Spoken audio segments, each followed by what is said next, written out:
These days, I'm getting more sleep. I'm not much tired, but the life nowadays is very monotonous. I haven't gone home since they put me in institutional quarantine. It was fine early on as I wasn't the only one here. I met a lot of new people here. Food was also good, and I even got to FaceTime my family and friends every day. Life was good, I must say, with no work to do. But then, things started to get a bit bad when one day, one by one, all my inmates, I should say, were shifted to hospital. And apparently, no one ever made a comeback. I couldn't see any moving cars or bikes out through my window. All my friends who used to use social media stopped using it. There came a point when none of the social media was working. Most of the food items that I got my hands on were packed foods, and I had no idea till when I can survive on them.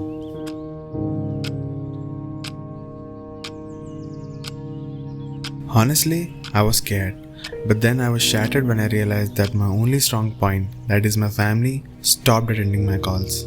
Hi baby, I want to tell you I love you. I hope to be able to see your face again, baby. I love you. I don't know when was the last time I talked to a human being. I don't even know how my voice sounds right now.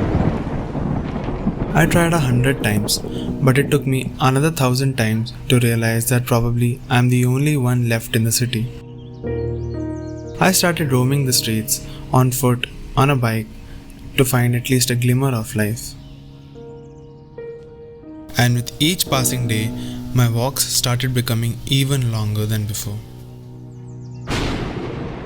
My daily routine consisted of long walks or rides in search of food, water, and other supplies which were necessary for my survival. Well, some days I was lucky, other days, well, not so much.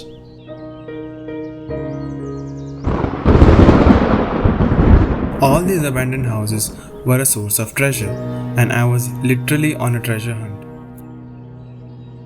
And majority of these houses were unlocked as they were left in a hurry. So most of the times it wasn't much of a rocket science to break into one of these houses.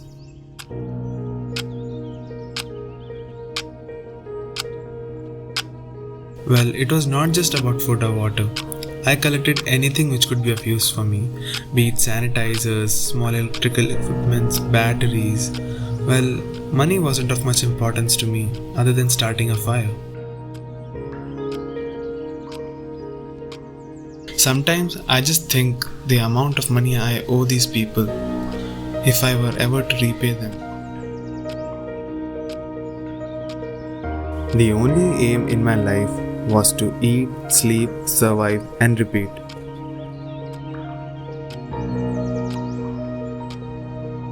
It really feels bad to see all these once crowded places abandoned as haunted houses now. The best part was, even the supermarkets were free, but that didn't make me hoard things. What if there were other people who needed things? But with each passing day, without seeing anyone, even my hope started to shatter.